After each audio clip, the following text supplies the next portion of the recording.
नमः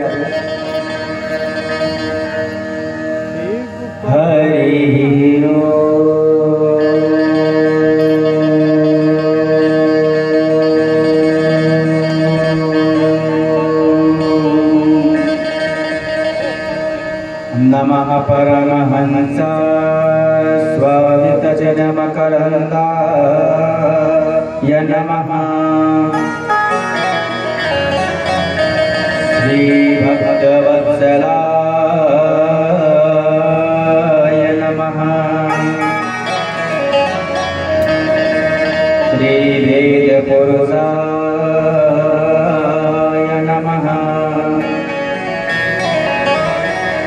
श्री सरस्वत्यै नमः। श्री गुरुचरणकमलेभ्यो नमः। ध्येयं सदा परिभवाग्नमभीष्टदोषम् तीर्थास्पदं शिवगरे चिन्तितं शरण्यं प्रीत्यार्त्रिहं प्रणतपालभवाब्धिपोतं वन्दे महापुरुषुते चरणारविन्दम्। वंशे विभूषितकरानवनीरदाभात् पीताम्बरा गरुडबिम्बफलाधरोष्ठात् पूर्णेन्दुसुन्दरमुखादरविन्दनेत्रात् कृष्णात् परं किमपि तत्त्वमहं न जाने। नारायणं नमस्कृत्य नरं चैव नरोत्तमं देवीं सरस्वतीं व्यासं ततो जयमुदीरयेत्। मनोजवं मारुततुल्यवेगं जितेन्द्रियं बुद्धिमतां वरिष्ठं वातात्मजं वा नरयोत्तमोऽख्यं श्रीरामदूतं शरणं प्रपद्ये। जय जय श्रीराधारमण जय जय नवल किशोर जय गोपीचित चोर प्रभु जय जय माखन चोर। यं प्रजन्तमनुपेतमपेतकृत्यं द्वैपायनो विरह कातर आजुहाव। पुत्रेति तन्मयतया तरवोऽभिनेन्दु तं सर्वभूतहृदयं मुनिमानतो। कृष्णाय वासुदेवाय हरे परमात्मने प्रणतक्लेशनाशाय गोविन्दाय।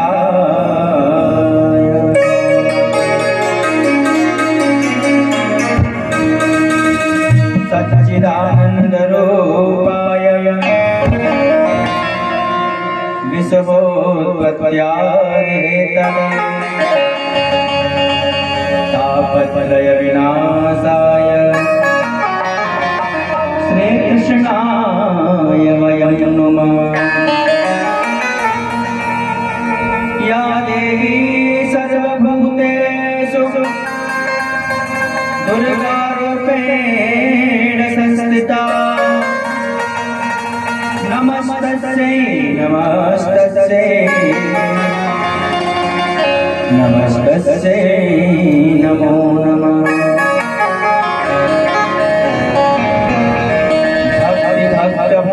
संत गुरु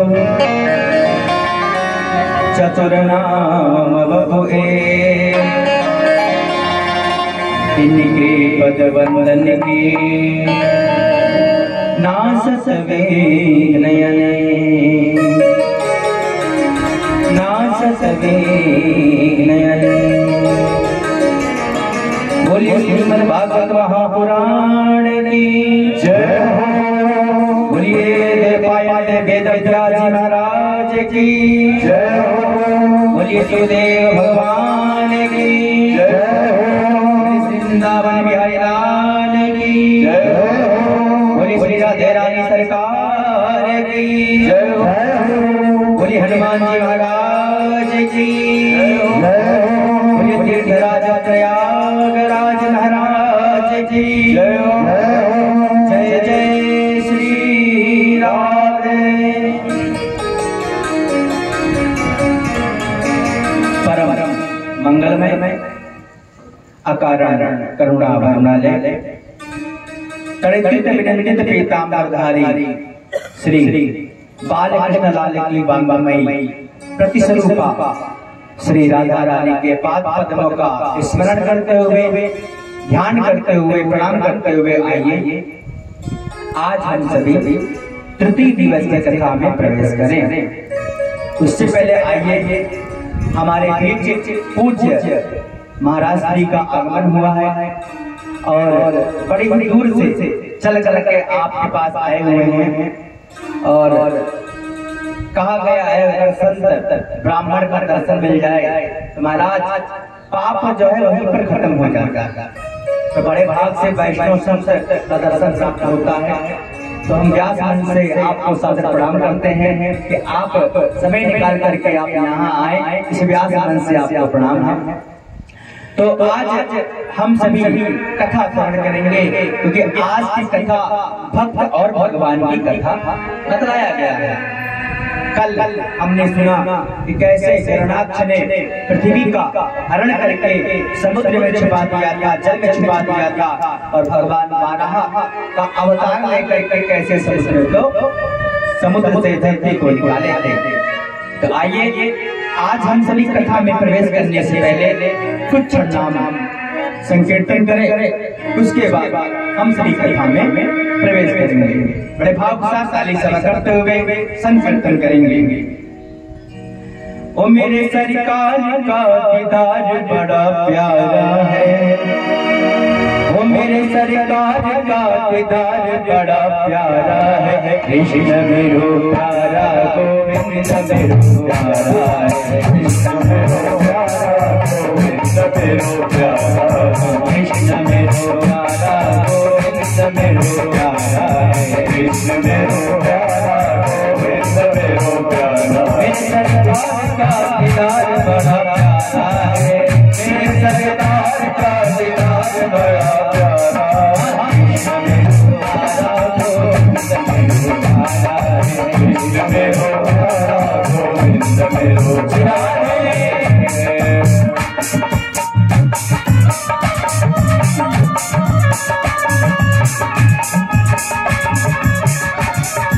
हरि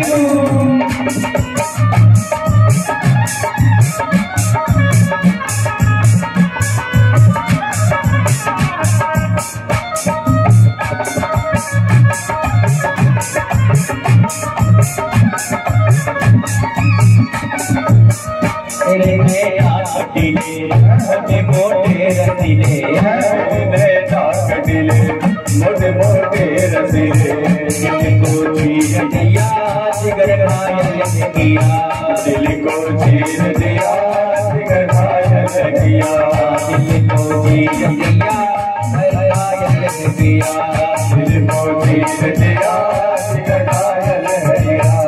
प्यारी अखियों में लगा जरा, प्यारी अखियों में गजरा बड़ा प्यारा है। ओ प्यारी अखियों में गजरा बड़ा प्यारा है। कृष्ण मेरो प्यारा कृष्ण मेरो प्यारा कृष्ण मेरो प्यारा कृष्ण मेरो प्यारा। मेरे सरकार का किरदार बड़ा प्यारा है, मेरे सरकार का किरदार बड़ा प्यारा है। कृष्ण मेरो प्यारा गोविंद मेरो प्यारा है, मेरो प्यारा गोविंद मेरो प्यारा है। कृष्ण मेरो प्यारा गोविंद मेरो प्यारा है, कृष्ण मेरो प्यारा गोविंद मेरो प्यारा। जय हो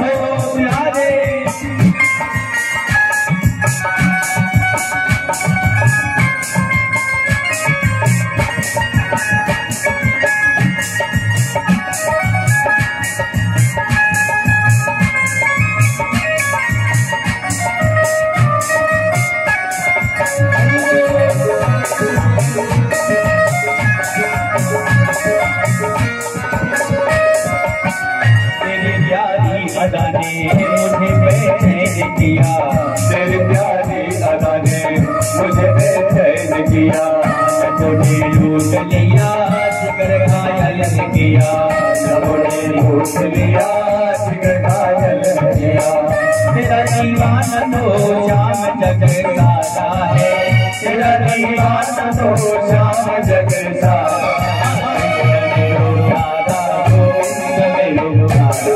कृष्ण मेरो प्यारा हरि मेरो प्यारा है, कृष्ण मेरो प्यारा गोविंद मेरो प्यारा है, कृष्ण मेरो प्यारा गोविंद मेरो प्यारा। मेरे सरकार का किरदार बड़ा प्यारा है, मेरे सरकार का किरदार बड़ा प्यारा है। कृष्ण मेरो प्यारा गोविंद मेरो प्यारा है, कृष्ण मेरो प्यारा गोविंद मेरो प्यारा है। कृष्ण मेरो प्यारा गोविंद मेरो प्यारा है, कृष्ण मेरो प्यारा गोविंद मेरो प्यारा है।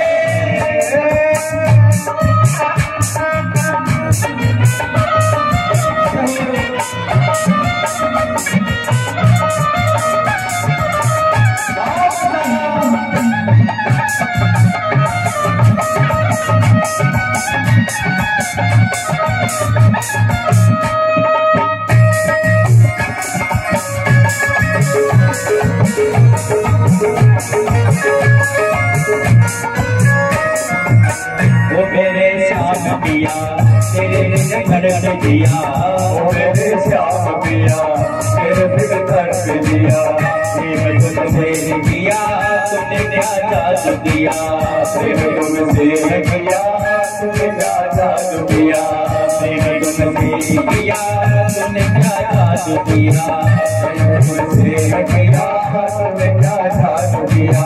तू है सच्चा संसार झूठा है, तू है सच्चा संसार झूठा है।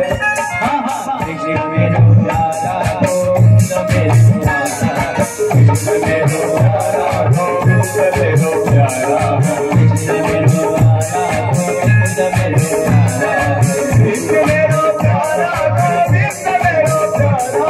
सरकार का किरदार बड़ा प्यारा है, मेरे सरकार का किरदार बड़ा प्यारा है।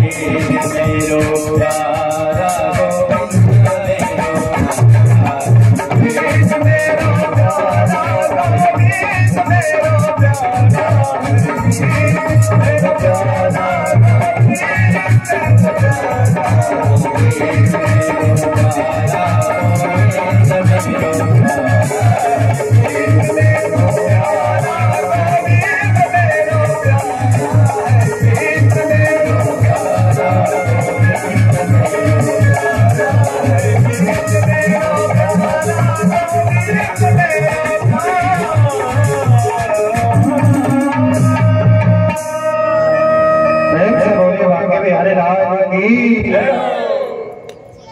महाराज सच्चिदानंद रूपाय विश्वोत्पत्त्यादिहेतवे तापत्रय विनाशाय श्री कृष्णाय वयं नमः।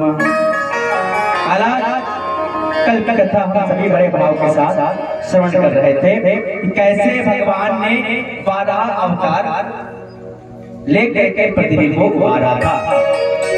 महाराज हम सभी कल तृतीय स्कंद की कथा श्रवण कर रहे थे।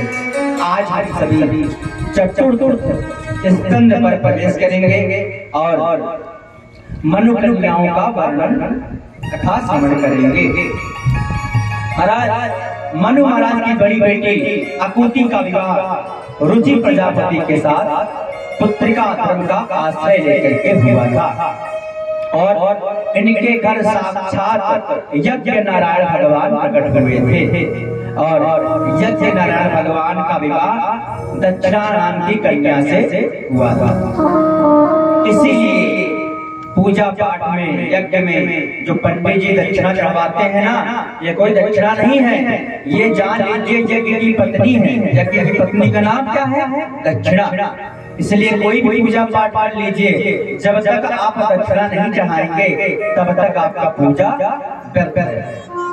दक्षिणा अवश्य चढ़ाना चाहिए, चाहे 1 रुपए ही सही, लेकिन दक्षिणा अवश्य चढ़ाना चाहिए, क्योंकि यज्ञ की पत्नी का नाम दक्षिणा है। इसलिए बिना दक्षिणा का वह यज्ञ अपूर्ण माना जाता है।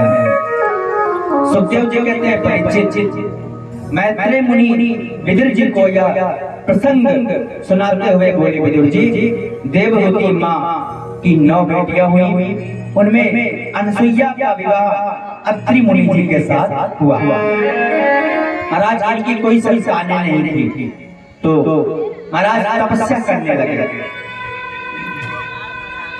करने लगे। तो महाराज तपस्या कर रहे थे एक के लिए, लेकिन प्रकट हो गए तीनों। कौन कौन? ब्रह्मा, विष्णु और महेश, तीनों प्रकट हो गए और प्रकट होकर के महाराज वरम प्रिया अत्रि महाराज से अनसुईया माता से कहते हैं, मांगिए वर मांगिए। तो अत्रि महाराज कहते हैं, मैं तो एक को बुलाया था, लेकिन आप तीनों आ गए हैं। अब महाराज हम तीनों आ गए हैं, तो मांगिए क्या चाहिए? तो वो तो कुछ मांग नहीं रहे थे, लेकिन बगल पर एक दासी थी। उन्होंने कहा कि महाराज ये तपस्या कर रहे हैं पुत्र के लिए, तो महाराज तीनों ने ही आशीर्वाद दे दिया, तथास्तु कह करके चले गए। अब महाराज ब्रह्मा जी के अंश से चंद्रमा प्रकट हुए और भगवान शिव के अंश से दुर्वासा मुनि और साक्षात विष्णु के अंश से दत्तात्रेय महाराज जी का प्रकट हुआ। बोलिए दत्तात्रेय भगवान की जय हो।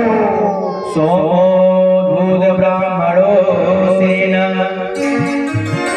दत्तो विष्णोस्तु योगवित् दुर्वासः शंकरं शांतो निबोधा गिरिश प्रजा। महाराज जी कहते हैं, विदुर जी, अब मनु महाराज की जो सबसे छोटी बेटी है उनका नाम प्रसूति है और प्रसूति का विवाह दक्ष प्रजापति के साथ हुआ। दक्ष प्रजापति के साथ विवाह संपन्न हुआ। कालांतर में इनकी 16 कन्याएं हुई। दक्ष प्रजापति के 16 कन्या हुई, जिनमें 13 कन्या धर्म के साथ ब्याही गई। 13 कन्या धर्म के साथ विवाह हुआ।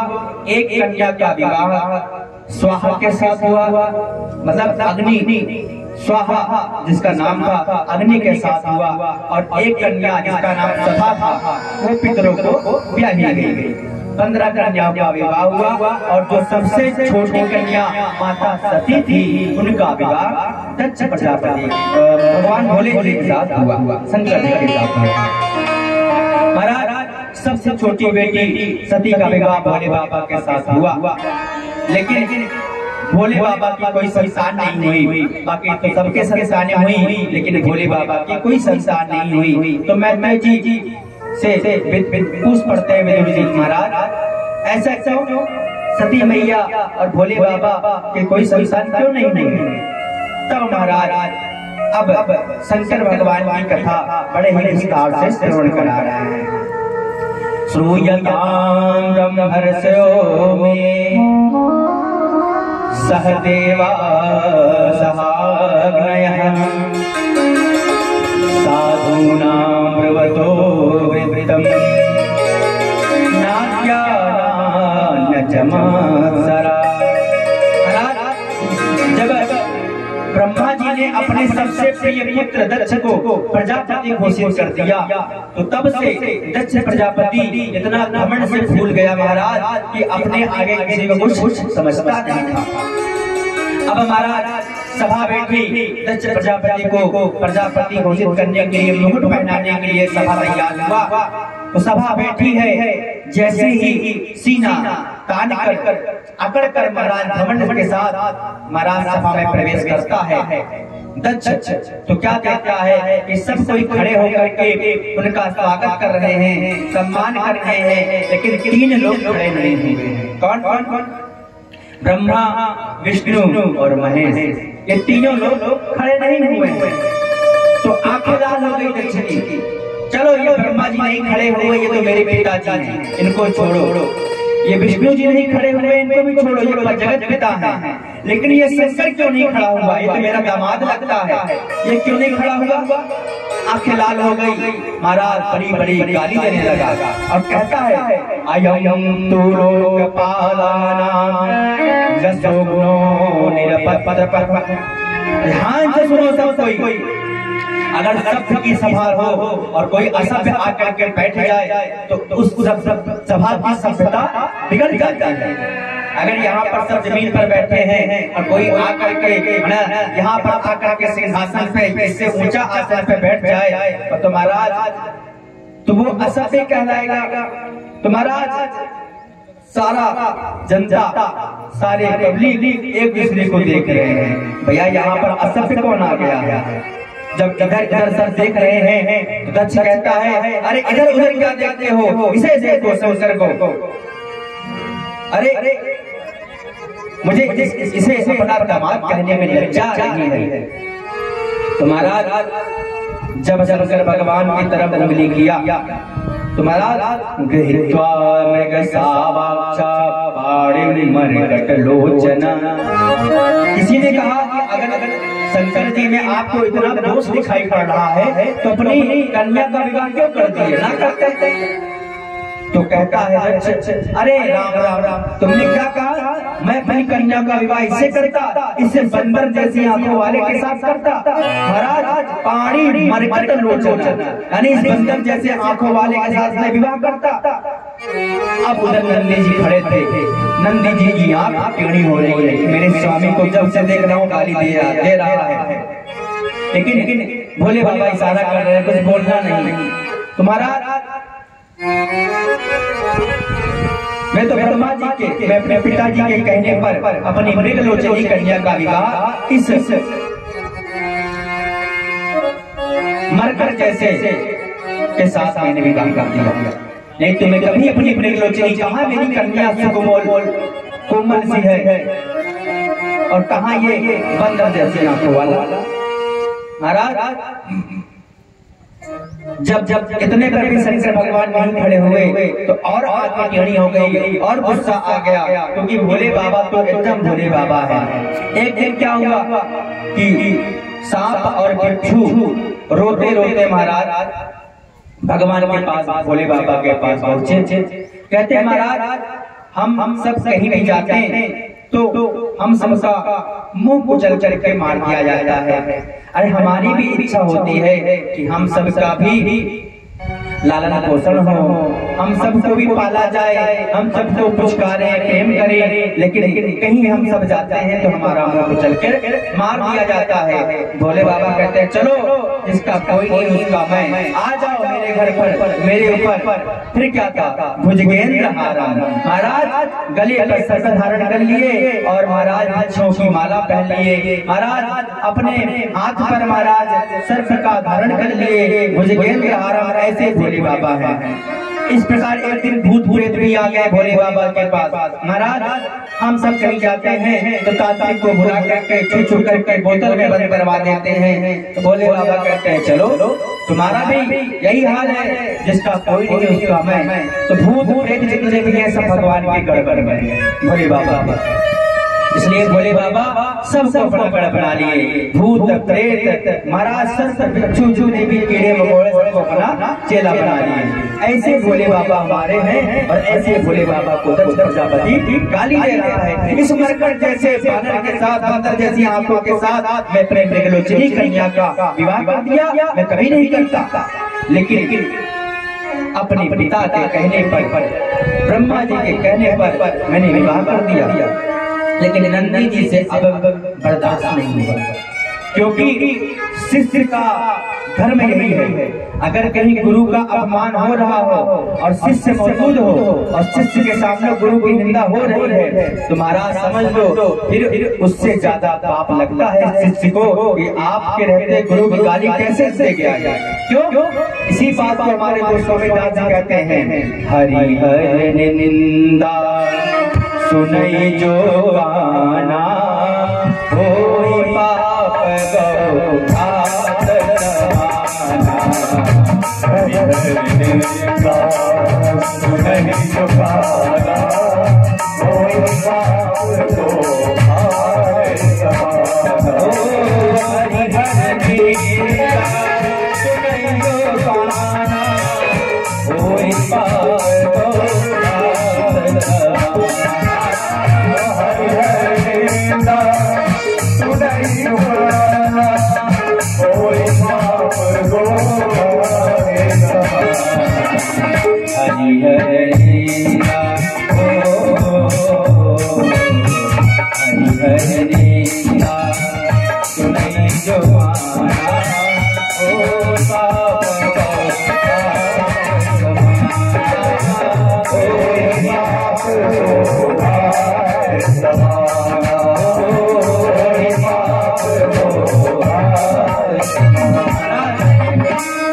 अपने स्वामी अपने हरि अपने गुरु की निंदा करता है वो गौ घात यानी गौ का जो घात के समान उसको पाप लगता है। इसलिए ध्यान दीजिएगा, कल आपने लिया है अगर आपके गुरु की आपके भगवान की निंदा कहीं हो रही हो तो आप जितना सुनेंगे उतना आपको जो है पाप लगेगा, गौ घात के समान पाप लगेगा। इसलिए अब नंदी जी से बर्दाश्त नहीं हुआ, खड़े हो गए। कब से देख रहा हूँ मेरे स्वामी के ऊपर तू आंखें दिखा रहा है, खबरदार। तो भोले बाबा शांत कराते हैं, ठहर जाओ ससुराल है भैया, मैं विवाह के बाद गाली खा रहा हूँ, कुछ लोग तो विवाह के पहले खा लेते हैं भैया। आजकल का प्रचलन है कुछ दामाद को गाली खाना है, चाहे विवाह के पहले खा ले या विवाह के बाद खा ले, खाना तो है ही। तो भोले बाबा कहते हैं जाने दो, विवाह के पहले मैं गाली नहीं खाया, अब विवाह के बाद गाली खा रहा हूँ, छोड़ दो ससुर जी हैं माफ कर। लेकिन फिर मन मान करके नंदी जी बैठ गए। लेकिन फिर भी अब भोले बाबा नहीं खड़े हुए तो अब की बार महाराज इतना बुरा गाली दिया कि महाराज नंदी जी महाराज खड़े हो गए तिल मिलाकर, क्योंकि जब नंदी जी खड़े हुए तो भृगु महाराज वहीं पर विराजमान। भृगु महाराज कहते हैं नंदी ये ससुर समाज की बात है, तुम बीच में क्यों पड़ते हो, शांति से बैठ जाओ नहीं तुम्हें श्राप दे दूंगा। तो जब श्राप का नाम लिए तो नंदी जी भड़क गए, श्राप देगा तो मुझे जा, मैं भी तुझे श्राप दूंगा अगर तुमने श्राप दिया। तो महाराज भृगु जी महाराज क्रोध में आ गए और श्राप दे डाले कि जितने भी भोले बाबा के गढ़ हैं सब पाखंडी हो जाए, श्राप दे डाला। उसी वक्त नंदी ने भी श्राप दे दिया, जितने भी तुम्हारे जैसे चाटुकार ब्राह्मण हैं सब भिखमंगे हो जाए, जितने भी चाटुकार ब्राह्मण हैं जो धर्म की रक्षा न करें, स्वामी की रक्षा न करें, सिर्फ यजमान के कहने पर हाँ करें, ऐसे ब्राह्मण चाटुकार यानी कि भिखमंगे हो जाए, कभी उनको फलेंगे फूलेंगे नहीं। तो महाराज आज ये सब देख करके भोले बाबा कहते हैं राम राम, यह सभ्य की सभा है और यहाँ पर तो श्राप सभा चल रहा है, लोग एक दूसरे को श्राप दे रहे हैं। और तभी नंदी जी भृगु जी को श्राप दे दिए कि जाओ आप भिखमंगे हो जाओ। दक्ष ने भी श्राप दे दिया भोले बाबा को, जब भोले बाबा नहीं उठे तब अंत में श्राप दे डाला दक्ष प्रजापति कि ये मूर्ख को मैं श्राप देता हूं कि कोई भी किसी भी यज्ञ में इसको कोई स्थान नहीं मिलेगा। महाराज श्राप दे डाला दक्ष ने भगवान भोले बाबा को, किसी भी यज्ञ में भोले बाबा का कोई स्थान नहीं रहेगा। इतना सुनते ही नंदी क्रोध में भर गए और नंदी जी ने श्राप दे डाले कि जाओ मैं तुमको भी श्राप देता हूँ कि तुम्हारा सर पकड़े का लग जाए। अब महाराज भगवान सोचे जल्दी से मुझे यहाँ से निकलना चाहिए, नहीं तो अनर्थ हो जाएगा। महाराज अपने गणों को लेकर के कैलाश पर्वत चले गए। अब महाराज इतने वर्ष बीत गए, लेकिन दक्ष का जो मलाल था वो अभी मिटा नहीं था, तो उसने पुनः यज्ञ का आयोजन किया। अब की बार बड़ा भव्य आयोजन किया, यज्ञ की सबको निमंत्रण दिया, सारे देवताओं को बुलाया, छोटे छोटे देवताओं को बुलाया महाराज, लेकिन अपने दामाद को नहीं बुलाया। सबके पास निमंत्रण कार्ड आया महाराज, लेकिन भगवान भोले बाबा को निमंत्रण नहीं गया।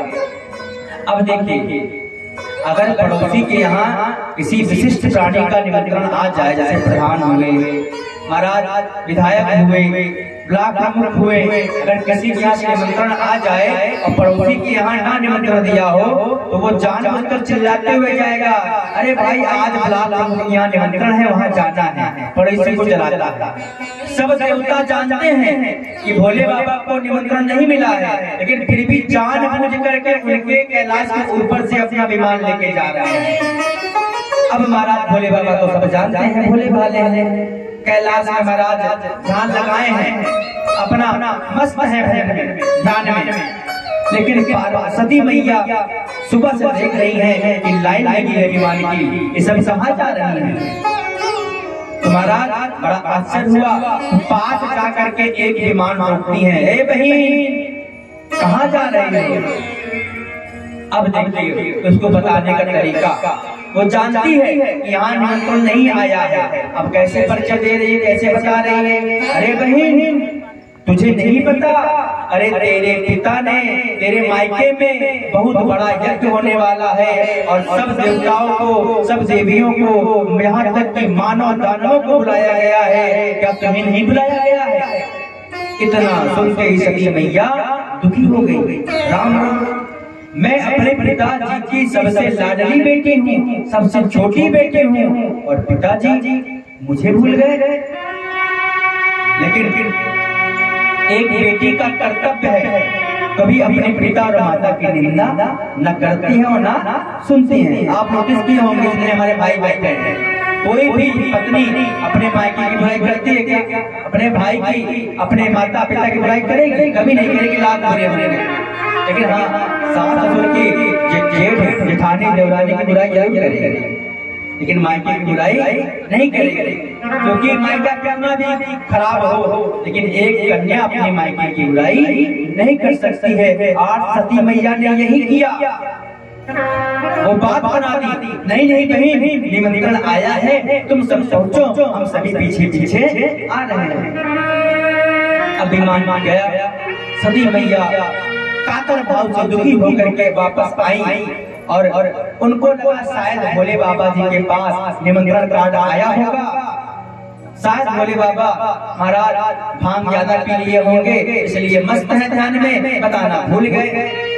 तो महाराज आज तक भोले बाबा ने अपने पत्नी को वो बात नहीं बताई जो उनके ससुर जी ने उनको गाली दी थी उस दिन।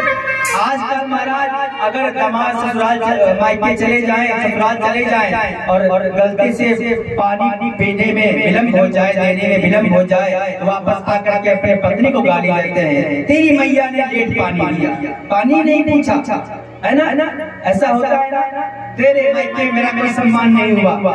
लेकिन भोले वाले बाबा हमारे ऐसे हैं कि वहाँ पर इतनी गाली खाई, खटपट हुआ, लेकिन आज तक अपनी पत्नी को नहीं बताया। ऐसे हमारे भोले बाबा हैं।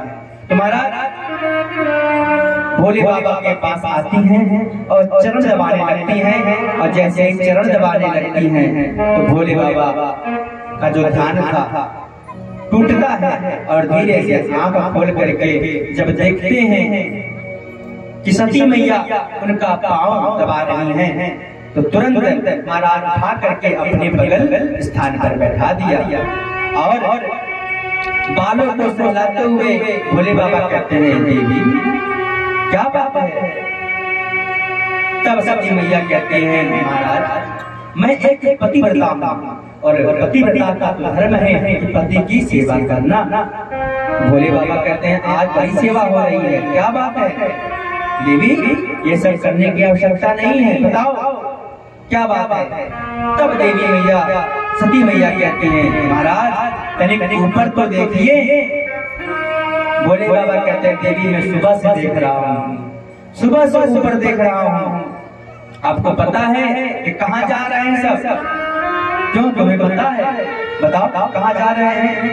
तब सती मैया कहती हैं कि प्रभु ये कहीं और नहीं जा रहे हैं, ये आपके ससुराल में, आपके ससुर जी के यहाँ, आपके ससुर जी के यहाँ बड़ा भारी यज्ञ होने वाला है और आपके ससुराल में ये सब जा रहे हैं। देखिए कितना सुंदर भाषा है, आपके ससुर जी ने यज्ञ करवा रहे हैं आपके ससुराल में। नहीं तो माताएं अधिकतर क्या बोलती हैं, मेरे मायके में मेरे पिताजी ने ये किया वो किया, है ना, मेरा ज्यादा करते हैं। लेकिन यहाँ पर सती मैया कह रही हैं कि आपके ससुर जी ने आपके ससुराल में बड़ा भारी यज्ञ, ताकि भगवान को लगे कि हाँ उनका भी ससुराल है, उनका भी, उनके भी पिताजी। इसलिए उन्होंने मीना शब्द का प्रयोग नहीं किया। ये हमारी माताओं को जानना समझना चाहिए। कभी भी अगर अपने मायके की बड़ाई करें, व्याख्यान करें, तो मेरा ना कहें, महाराज हमारा कहें, आपका कहें, ताकि आपके पतियों को भी लगे कि हाँ हमारा भी वहाँ कुछ संबंध है ना माता? तो आज भगवान से कहते हैं, भैया स्वामी आपके ससुर जी बड़ा भारी यज्ञ कर रहे हैं, चलिए हम सब चलते हैं। भोले बाबा कहते हैं, देवी क्या कोई निमंत्रण पत्र आया है? अगर निमंत्रण पत्र आया हो तो चलो चलते हैं। तो सती मैया कहती हैं, मुझे लगा शायद आपके पास निमंत्रण आया हो, तो क्या अभी तक निमंत्रण नहीं आया? तो देवी अपने राम तो बिना बुलाए कहीं जाने वाले नहीं, क्योंकि बिना बुलाए जो जाएगा तो पाछे पछताएगा। तो महाराज देवी मैया कहती हैं, कभी कभी डाकिया समय पर नहीं पहुंचता है। मेरे पिताजी की मैं लाडली बेटी हूँ, छोटी बेटी हूँ, और मैं पिताजी को जानती हूँ कि वो सबको भूल सकते हैं लेकिन मुझे नहीं भूल सकते। इसलिए डाकिया समय पर नहीं पहुंचा होगा, बाकी मेरे पिताजी निमंत्रण दिए हैं। भोले बाबा तो सब जानते हैं कि क्यों निमंत्रण नहीं आया है, लेकिन आज तक नहीं बताया। लेकिन बार बार कहने पर सती मैया नहीं मान रही हैं। तो अब की बार भोले बाबा ने सोचा कि इनको वो बात बतानी ही पड़ेगी जो आज तक मैंने नहीं बताई।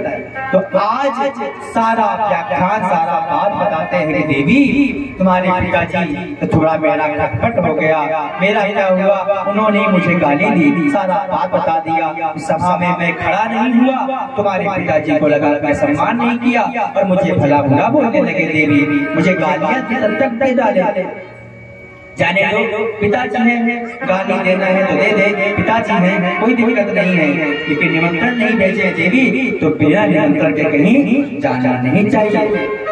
निमंत्रण में बिना निमंत्रण के सिर्फ 3 जगह जाना चाहिए। पहला, अगर कहीं पर हरि कथा हो रही है, अगर कहीं पर भगवान की कथा हो रही हो, अगर आपको निमंत्रण ना मिला हो तो उस जगह पर बिना बुलाए जाना चाहिए।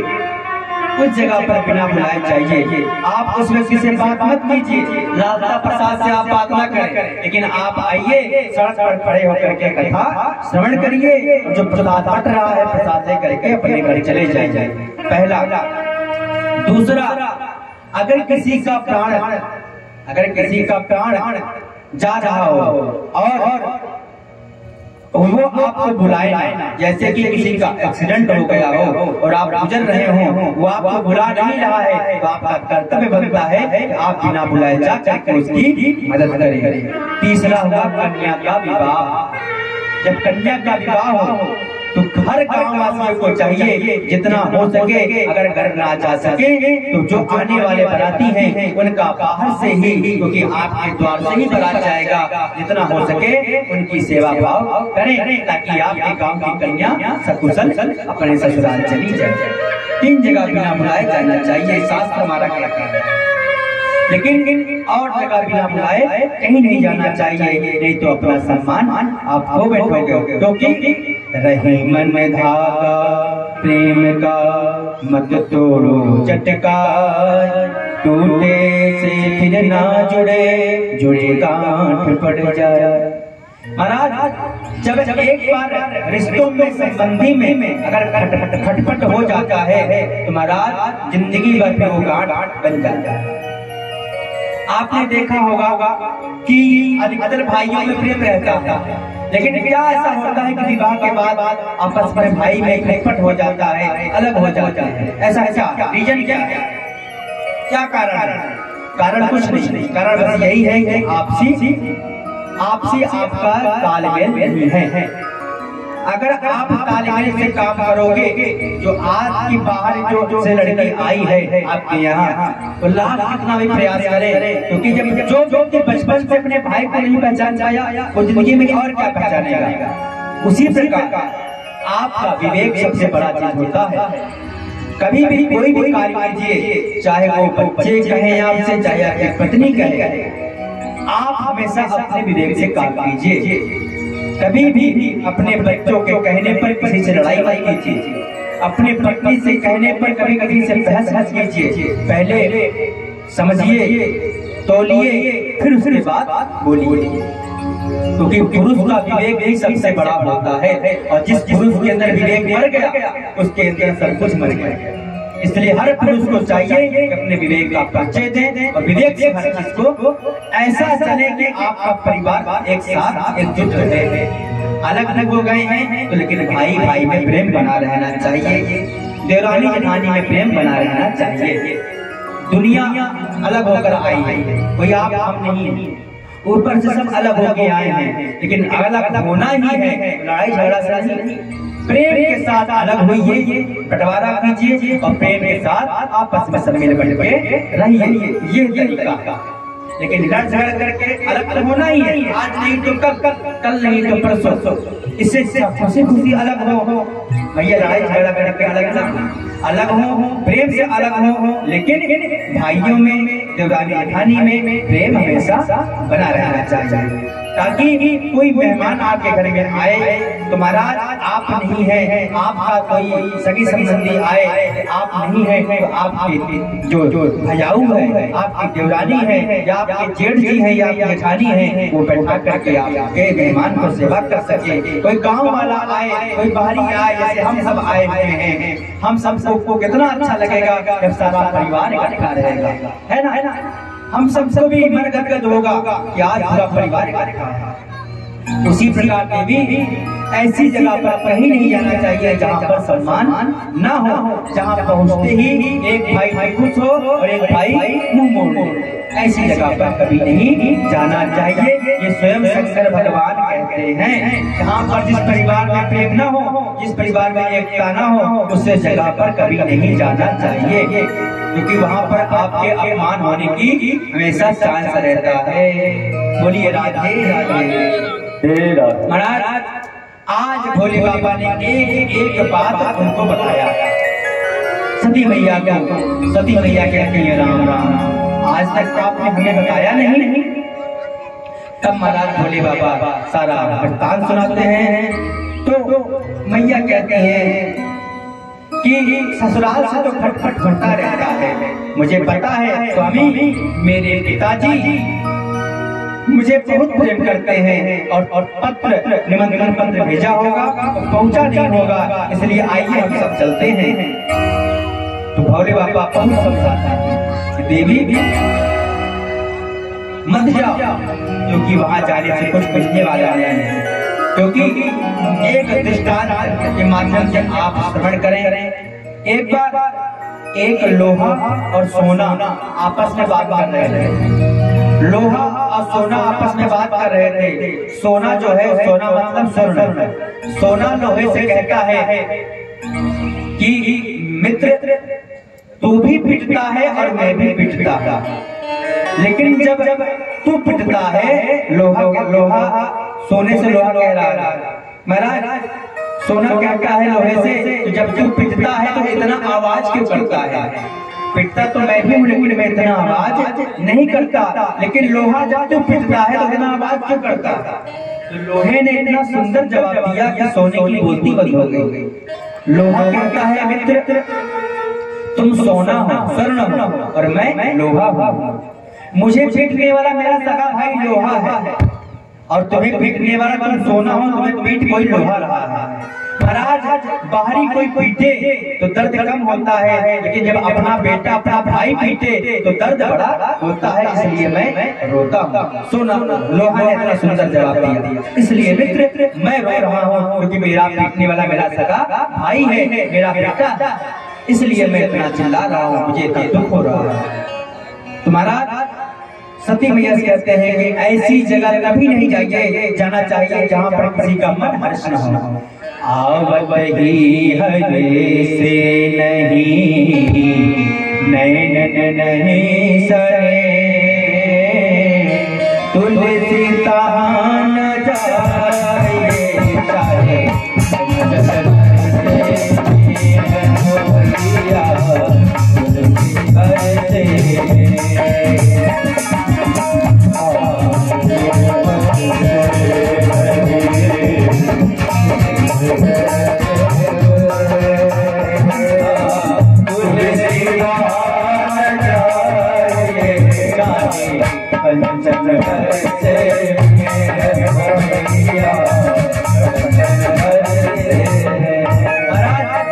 ऐसी जगह कभी नहीं जाइए, चाहे सोने की सड़क बना हो, रुपया ऐसे उछल रहा हो, तब भी वहां पर बिना बुलाए नहीं जाना चाहिए। लेकिन सती मैया नहीं मानी। सती मैया कहती है प्रभु आपकी आज्ञा हो तो मैं जाती हूँ और अपने पिता को डांटते हुए कान पकड़ करके आपके पास लेकर के आऊंगी और आपसे क्षमा मांगेंगे, आपसे क्षमा याचना करेंगे, फिर देखिएगा आप हम सब चलेंगे।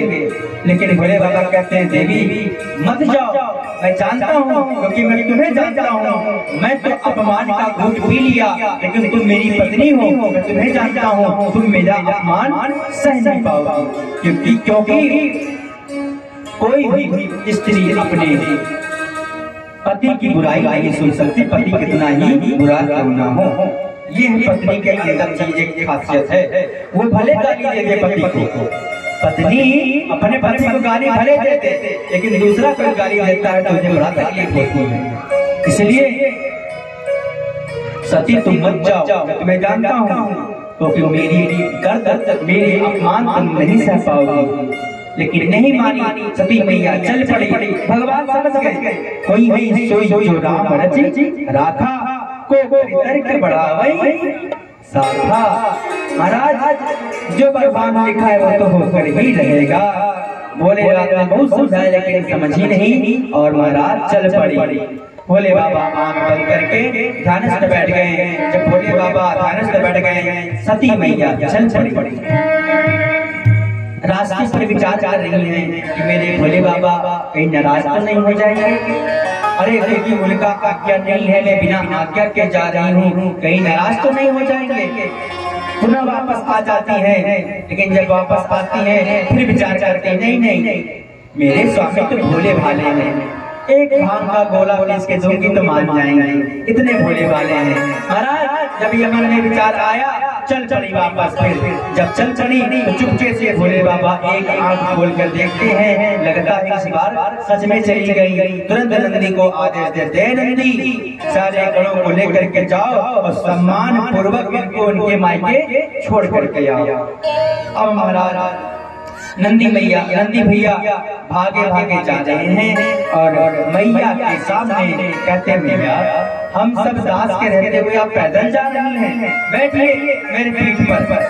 अच्छा तुम सब चलोगे मेरे साथ, बहुत बढ़िया, कम से कम ससुराल से कुछ कोई तो चल रहा है। तुम्हारा चल पड़ते हैं। अब महाराज जैसे ही वहां पर पहुंचे तो देखिए ससुराल में मायके में बड़ा भारी कार्यक्रम प्रोग्राम हो, सारे मेहमान खड़े हो, लेकिन अगर मैया की बेटी ससुराल से नहीं आई है तो मैया का किसी काम में मन नहीं लगेगा। आप उसको अच्छी भी बात करेंगे उससे बुरी लगेगी, है ना। आप नोटिस कीजिए, आप लाख मेहमान बुला लीजिए, लेकिन जब तक मैया की बेटी को नहीं बुलाए होंगे तब तक मैया के मुंह में 12 बजा रहेगा, मेरी बेटी नहीं आई अभी तक, है ना। ऐसा होता है। तो महाराज 15 बहन आई हैं, उन्हें कोई फर्क नहीं पड़ता, मेहमान हमारे हैं कोई फर्क नहीं पड़ता, लेकिन जो उनकी माता प्रसूति है बहुत दुखी है, क्योंकि उनकी सबसे छोटी बेटी नहीं आई है। इतना बड़ा प्रोग्राम हो, बेटियां ना आए छोटी वाली तो कैसा लगेगा। तो मैया बड़ी दुखी है, उनकी छोटी बेटी नहीं आई हुई है। और तभी क्या देखती हैं कि महाराज जैसे ही राजमहल पर प्रवेश करती हैं तो उनकी जो 15 बहन थी बहनों से मिलती हैं, लेकिन मायके में बहनों से क्या मतलब है। मायके में तो भाई भौजाई और माँ बाप से मतलब है, बहन तो दूसरे पराए घर चली गई हैं, उनसे क्या मतलब। मायके में तो सम्मान भाई भौजाई और माता पिता से ही मिलना चाहिए, तभी मन को शांति मिलती। बहनों से मिली, आगे बढ़ी तो जैसे ही गेट खोला, दरवाजा खोला तो देखते हैं कि उनकी मैया बड़ी दुखी है, प्रसूति मैया बड़ी दुखी है। जब देखते हैं कि उनकी छोटी बिटिया आ गई है, दौड़ दौड़ के आंचन चलती हैं, गले लगाती हैं और अश्रुपात करते हुए कहती हैं, बेटी तुम खूब आई। अरे लड़ाई झगड़े तो ससुर दमाद में होते रहते हैं, तो क्या लड़ाई होने से घर द्वार छोड़ देना चाहिए? नहीं। तुम्हारा सती मैया देखती हैं कि मैया से मिल लिया, मैया तो बहुत दुखी है, अब पिताजी के पास जाना चाहिए, पिताजी इतना दुखी हैं। लेकिन जैसे ही पिता के पास आई तो जैसे दक्ष ने देखा मेरी छोटी बिटिया आई हुई है, तो दक्ष ने सती को देख करके मुख मोड़ लिया। जब सती ने देखा कि उसके पिता ने उसे देख करके मुख मोड़ लिया, उनके ऐसा लगा जैसे उनके शरीर से उनका प्राण चला गया। अरुद्रभागम तमवेक्ष चाध्वरम पित्राच देवे कितहेलनं विभो अनादृताय सदा सधीश्वरी सुखोपलोकानि वचतीरुषा। मैत्री मुनि जी से कहते हैं, विदुर जी उस समय सती को ऐसा लगा जैसे मेरे शरीर से प्राण चला गया हो, पिता ने देख देख कर मुख मोड़ लिया। महाराज क्योंकि दक्ष ने कहा था कि शिव से जो भी संबंध रखेगा वो मेरा दोषी शिवद्रोही कहलाएगा, इसलिए भोले बाबा से कोई रिश्ता नहीं रख रहा था। लेकिन उनकी पत्नी तो उनके नाते से तो होंगी ही रिश्तेदार, तो शिवद्रोही हो गई दक्ष की नजरों में, तो नजर घुमा लिया। महाराज आंखें लाल हो गई, तो जरा मंडप की ओर जब देखती है तो मंडप की ओर देखते हैं कि सबका कोई न कोई स्थान है, छोटे से छोटे देवताओं का स्थान है, लेकिन भोले बाबा का कहीं कोई स्थान नहीं है। आंखें लाल हो गई महाराज, आज इतनी भयंकर आंख लाल हुई कि देखते देखते महाराज उनके आंखों से रक्त निकलने लगा, महाराज आंसू निकलने लगे, रक्त की आंसू निकलने लगे, और देखते देखते महाराज दुर्गा का रूप बना लेती हैं। बोलिए दुर्गा मैया की। अतस्तवोतान्नमिदं कलेवरम् नधार इससे स्थितिकण्डगैर्ना जगत् समूहात् विशोधिमन्धसो गुजोऽस्योरणं प्रदक्षते।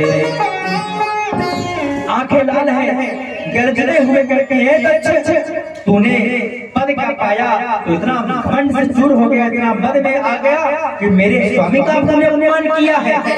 अगर मैं तुझे मार दूं तो संसार मुझे थूकेगा ये अपने पिता की हत्या कर दी। अगर मैं वापस जाऊंगी तो मेरे स्वामी तुझसे कहेंगे आओ दक्ष कन्या, आओ मेघलोचनी। मैं उनको क्या जवाब दूंगी, क्योंकि उनको मैं बड़ा समझा के आई थी मेरे पिता ने गलती की है, भूल से निमंत्रण ना दिया होगा, लेकिन तूने अहंकार में आकर के मेरे स्वामी का अपमान किया। अगर तुझे मारूंगी संसार थकेगा, पिता को मार दिया और वापस जाऊंगी मेरे स्वामी की नजरों में मैं गिर जाऊंगी। इससे अच्छा तेरे द्वारा दिया गया यह शरीर मैं अपने आप को खत्म कर लूं। तो उसी यज्ञ कुंड में महाराज देवी मैया गई, सती मैया अपने आप को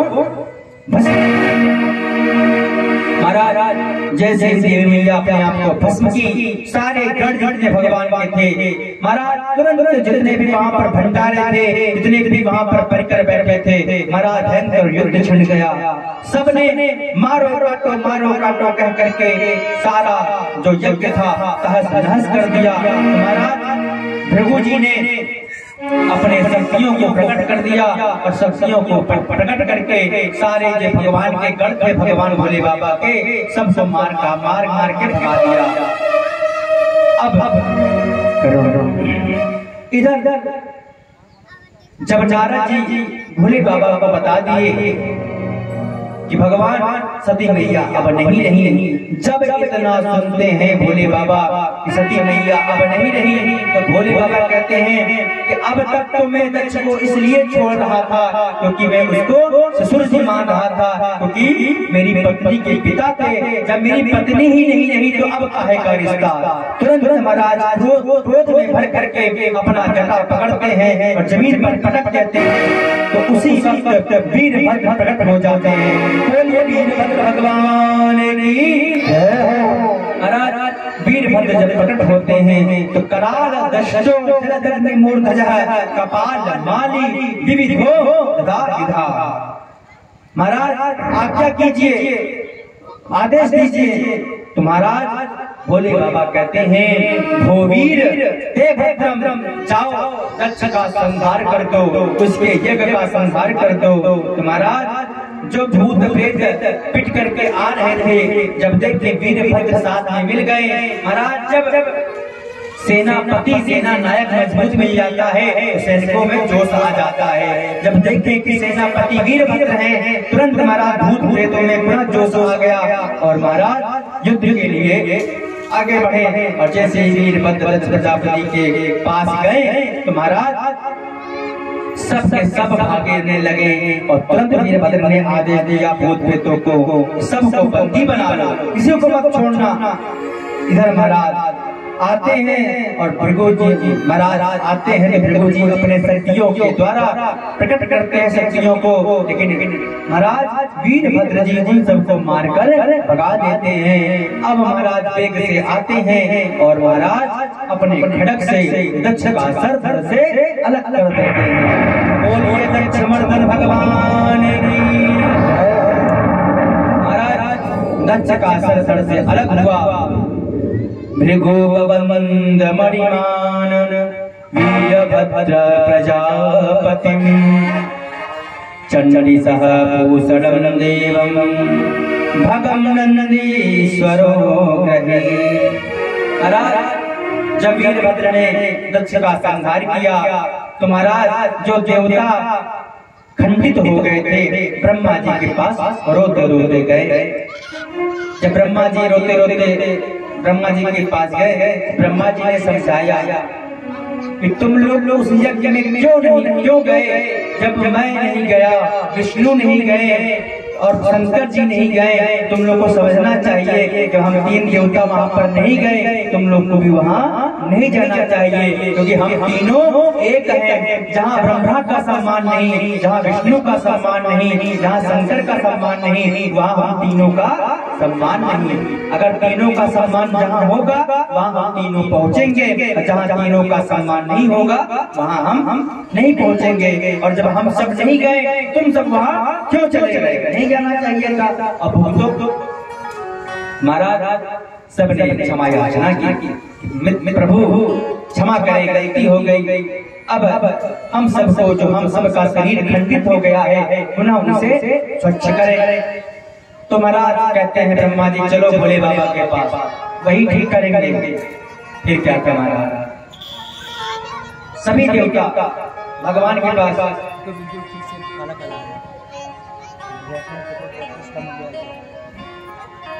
महाराज भोले बाबा तो बड़े क्रोध में होंगे, उनके पास जाने का सामर्थ्य नहीं है। तो ब्रह्मा जी कहते हैं घबराओ नहीं, पहले मैं जाता हूँ, पहले मैं माहौल को देखूंगा, अगर माहौल ठीक रहेगा तब तुम जो है इशारा करूंगा तो तुम सब आ जाना। अब